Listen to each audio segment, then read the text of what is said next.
바로 비온이 그의 좌표 개념을 최초로 언급한 것은 정신분석의 요소들에서였다.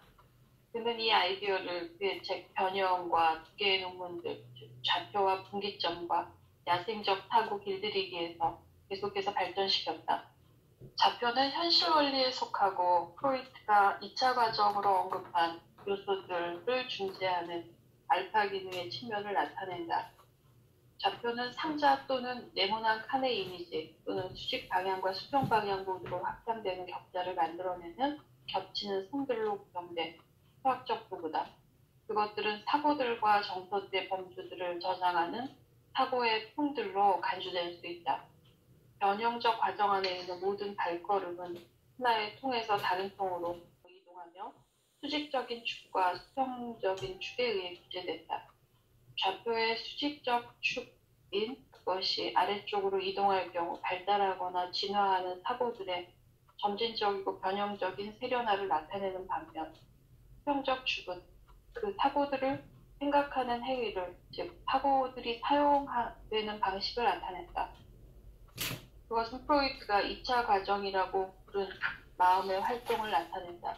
달리 말해 좌표는 변형된 사고들 또는 담겨진 것을 담는 것이다. 자, 여기서 잠깐만 멈춰보죠. 너무 여러분 긴장하지 말고 이 표를 보시면 기호들이 잔뜩 써 있어가지고 이걸 어떻게 이해를 할 것인가 여러분 걱정이 되죠. 그런데 여기서 좌표라고 하는 그리드라고 하는 것은 어떤 목적으로 사용됐는가 볼 때 비온이 생각하기로는 세션을 하고 나서 보통 정신분석 세션을 하거나 그 다음에 우리가 그 세션을 되돌아볼 때 이 세션에서 일어났던 것을 어떻게 이해할 것인가, 거기에서는 어떤 내가 몇 가지 해석도 했을 수 있고 질문을 했을 수도 있고 또 내담자가 이런저런 표현도 했었고 이제 이런 과정들이 쭉 있었을 때 그것을 우리 바둑에서 복귀한다고 그러죠.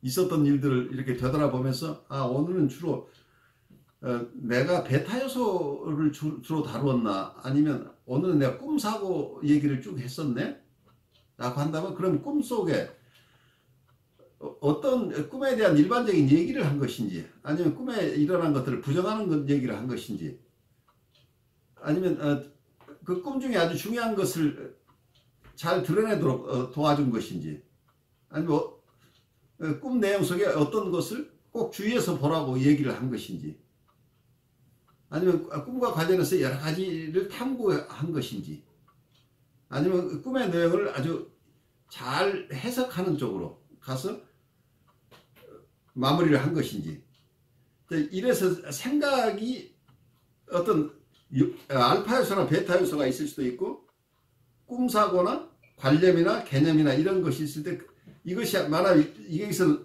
수직축이라고 되어 있죠. 수직축에서는 어떤 생각이 담겨 있다고 보여요. 그러니까 이게 컨테인드라고 담기는 것이 생각이 어떤 생각들인가, 생각의 레벨이 다르죠. 베타 요소가 있고 알파 요소가 있고 꿈 요소가 있고, 그리고 그거보다 더 추상화된 전관념이나 그 다음에 관념, 개념 이런 것들은 추상화의 정도를 나타내고 있죠. 아주 구체적인 것으로부터 추상적인 것으로 생각들을 분류해 놓고 있어요. 그래서 한쪽에서는 그렇고 아까 수평축에서는 호리존탈 엑시스에서는 정의적 가설, 그리고 또 하나는 거기에 대한 부인, 그 다음에 표기, 주의, 탐구, 행동. 여기 마지막에 행동은 거의 인터프리테이션을 얘기하고 있다고 보여요. 근데 대부분 다 인터프리테이션을 하지만 그 인터프리테이션을 할 때 그 임상가의 의도가 어떤 것에 대한 노테이션을 하자고 한 것인지, 아니면 거기에 대한 어텐션을 주려고 한 것인지, 아니면 여기서 탐구, 인콰이리를 한 것인지, 아니면 거의 행동에 가까운, 임상가로서 할 수 있는 최대한의 행동에 가까운 것은 풀 인터프리테이션이겠죠. 그래서 그런 해석을 한 것인지, 그래서 자기가 임상에서 그러니까 같은 아까 꿈사고를 예를 들었습니다만 수직 축에 있는 A, B, C, D, E, F, G, H 중에 C를 내가 다뤘다고 한다면 C 중에 나는 오늘 주로 여러 가지 탐구를 했다. 그러면 C5의 활동을 주로 했다. 이렇게 되겠죠? 아주 중요한 개념에서 그분에게 이 개념을 잘 좀 이해하시고 그 지점을 좀 어텐션을 가지셨으면 좋겠습니다. 이렇게 얘기를 했었다면 F4의 활동을 했었다. 이렇게 해서 사실은 임상을 잘 이해하려고 이해하는데 그냥 같은 말을 했지만 그 속에 내 임상가 입장에서는 이걸 노테이션 목적인지 아니면 어텐션 목적인지 아니면 인콰이리 목적인지 아니면 어떤 인터프리테이션 목적인지 이 목적에 따라서 실제로는 각각 미묘한 차이들이 생긴다는 얘기예요. 그래서 내가 이것을 잘 어떤 이 좌표 속에 어느 한 통에 집어넣는다고 이게 생각의 통이에요. 이 생각의 통 속에 아니면 이게 감정이나 생각을 분류를 해서 잘 분류해서 그 하나 통 속에 넣는다고 한다면 그 지점에서 좀 더 아래쪽으로 내려가면 점점 더 추상화가 되는 거고 그리고 또 여기서 왼쪽에서 오른쪽으로 간다고 하는 것은 그 같은 사고 같은 꿈 사고인데 꿈을 조금 더 입체적으로 점점 더 프로세스해가는 과정이죠. 그래서 점점 더 프로세스는 마음의 활동을 얘기를 하는 거고 수평축은 마음의 활동이 어떤 활동들인가. 그래서 이건 거의 하드웨어에 가까운 거죠. 어떤 쪽에서 어떤 작업들이 일어나는가. 그 작업의 내용에 따라서 표기다, 주의다, 탐구다, 행동이다 이렇게 나누는 거죠. 그리고 수직축은 내가 다루고 있는 이 마음이라고 하는 이 컨테이너가 마음이 프로세스하는 그 생각 자체가 어떤 레벨의 생각인가를 여기서 어느 정도 구체적인가 추상화되어 있는 추상화 정도를 여기서 설명하고 있는 거죠. 그래서 말하자면 임상을 잘 이해하기 위해서 이게 매스메티컬한 포맷을 만들었다는 얘기예요. 이 그리드를 통해서 수학적인 아주 순수한 개념으로 이걸 표기한다고 하는 거죠. 그리고 이게 상징을 통해서 내 임상을 잘 이해하는 하나의 도구로 사용했다고 이렇게 보여요. 그런데 이제 왜 이게 필요했었는가 한다고 한다면 정신분석가들이 학파마다 각각 이론이 다르고 그런 점에서 또 개개인마다 각각 다르기 때문에 같은 얘기를 하더라도 이분이 어떤 의도로 그리고 어떤 레벨의 생각을 어떻게 표현한 것인지를 서로 잘 커뮤니케이션이 어렵다는 얘기예요. 그래서 서로 다른 학파에 있는 사람 또는 구체적으로 다른 개성을 가진 정신분석가들끼리 서로 커뮤니케이션이 잘 이루어지려면 어떤 공통의 언어가 필요하겠다. 그 유니버설 랭귀지 말하자면 하나의 공용어를 만들어내고 싶어 했던 욕구라고 보여요. 그래서 애를 많이 썼어요. 그래서 매스메티컬한 개념을 가져와서 본인은 굉장히 논리적으로 그리고 어떤 우리 하나는 사고라고 하는 건 또트예요. 그 띵킹하고 또트를 구별하셔야 돼요. 띵킹은 생각하는 과정이고 우리 마음이 작용하는 과정을 띵킹이라고 얘기를 하지만 또트 자체는 이건 그거하고 상관없이 하나의 객관적인 거죠. 어떤 생각이나 정서가 있어요. 이걸 어떻게 프로세스 하느냐는 또 별개의 문제. 그래서 근데 이 생각 정도가 얼마나 추상화되어 있는가에 따라서 베타 요소가 있고 알파 요소가 있고 그리고 어떤 꿈이나 꿈사고 같은 그 레벨이 다르죠. 추상화 정도가. 그래서 이런 것들을 잘 구별을 한다면 마치 여러분들이 이 통은 어디 여러분들 아파트 공동주택에 사시는 분은 아파트 입구에 가면은 메일박스가 있죠. 잘 보시면 메일박스에 붙여 있는 게 동호수부터 있잖아요. 몇 호 그거하고 지금 A1, F2가 같아요. 이게 아파트 집 주소라고 생각하시면 돼요. 집 주소를 이렇게 붙여놨을 뿐이에요. 그래서 A4라는 게 원래 어떤 의미가 있는 게 아니고 A4는 여기에는 어떤 생각을 넣는 곳이다. 어떤 생각에 어떤 프로세스를 넣는 것이다. 그래서 생각에 어떤 또투에 따라서 A, B, C, D 중에 그 다음에 프로세스는 1번, 2번, 3번, 4번, 5번, 6번 프로세스 중에 몇 번 프로세스 하고 있느냐. 이렇게 얘기를 하면 서로 커뮤니케이션이 될 거다고 봤어요. 그래서 이제 특히 히스토리칼리는 1940년대 무렵에 대륙에 있던 어떤 안나 프로이드와 안나 프로이드의 추종자들이 아마 1930년대 말 2차 대전이 무르익어 가면서 런던으로 프로이드가 이주하면서 프로이드의 딸인 안나 프로이드도 영국으로 이주하고 또 안나 프로이드나 프로이드를 따르는 분석가들도 런던에 많이 오다 보니까 런던에 있는 영국 정신분석 학회 내에 굉장한 긴장이 걸렸어요. 그래서 클라이닝을 따르는 학파와 안나 프로이드를 따르는 이 분석가들 사이에 굉장한 어떤 이론적인 다툼이 있었는데, 이때 이 엄청난 이론적인 다툼을 하는데 서로 같은 용어를 가지고 각각 달리 해석하고 있었단 말이에요.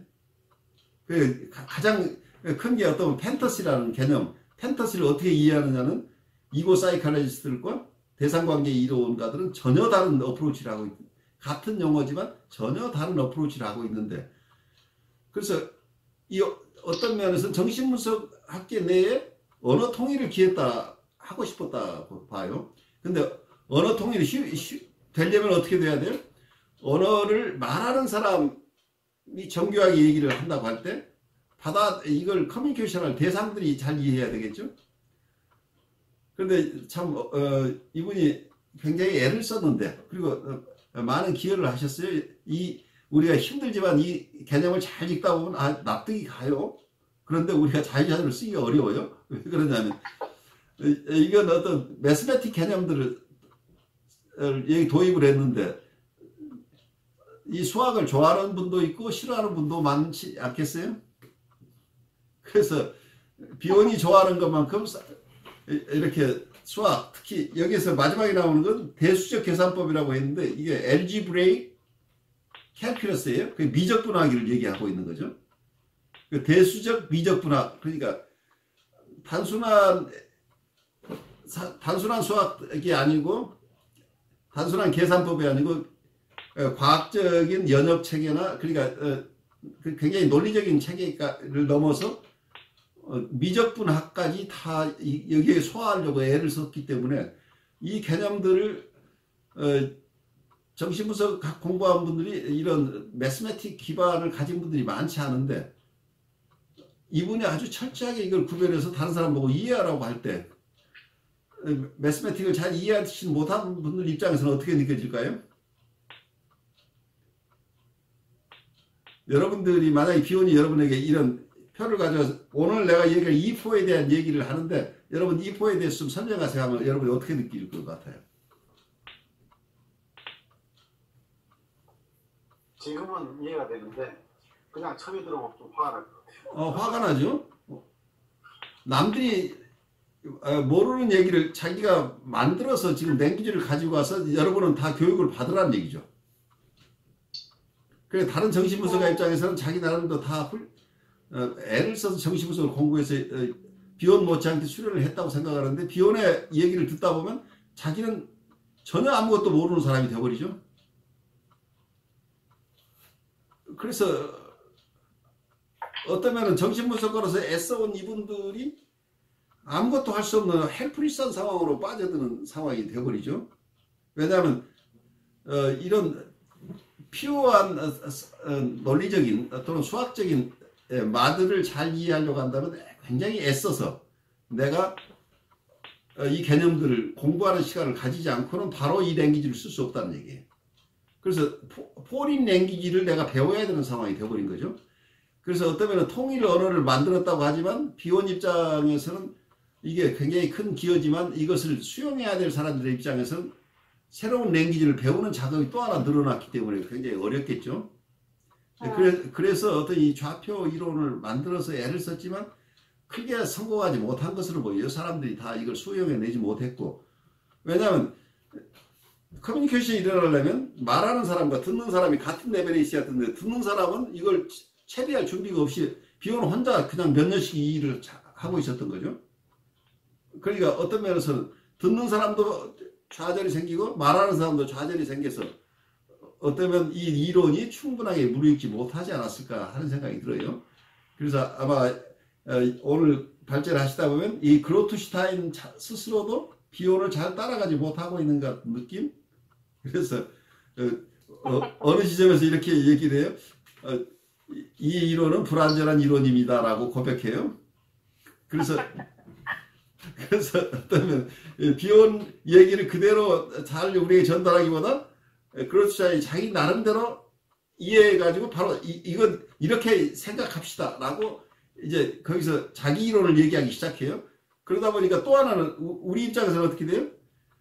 또 비혼의 포린 랭귀지가 있는데 다시 그로트슈타인의 포린 랭귀지가 겹쳐가지고 또 우리 소화하는 입장에서는 외국어가 두 개가 또 생겨버렸어요. 그러다 보니까 여러분은 더 비혼의 좌절과 그로트슈타인의 좌절까지도 더 끌어안아야 되는 상황이 돼서 아마 여러분들이 여기서 말하자면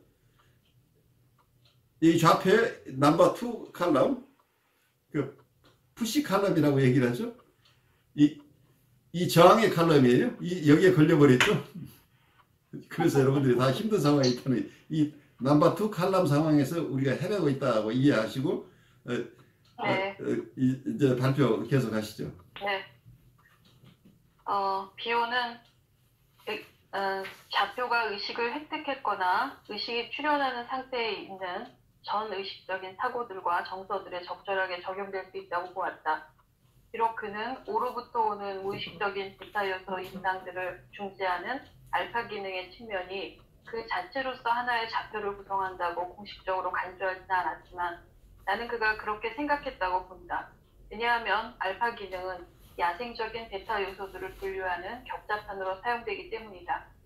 좌표는 대규모의 유입을 받아들여 그것을 구성 요소별로 나누고 분류하고 순위를 매기고 재조직하고 추후의 사용을 위해 재형태화하는 선별 장치다. 종렬칸인 칼럼들은 A. 베타 요소들, B. 알파 요소들, C. 꿈사고, 꿈신화, D. 전관념, E. 관념, F. 개념, G. 과학적 연역체계. 여기 G라고 하는 것은 과학적인 연역체계 이고 그건 영문으로 치면 scientific deductive system이에요. 그러니까 연역법이라는 걸 귀납법과 연역법을 이해할 수 그래서 그 연역 체계를 얘기하고 H는 algebraic calculus예요. 그 calculus 중에 geometric calculus가 있고 아마 algebraic calculus가 있는 것 같아요. 그런데 여기서는 대수적인 미적분학이에요. 그래서 이 좌표 속에 수학에 굉장히 많은 요소들을 여기 포함시키고 있다 이렇게 이해하시면 좋겠죠. 네, 그 다음으로 가죠. H. 대수적 계산법 등으로 이루어져 있다. 생략하는 1. 정의적 가설, 2. 거짓말 또는 왜곡, 3. 표기, 4. 주의, 5. 탐구, 6. 행동, 그리고 N으로 이루어져 있다.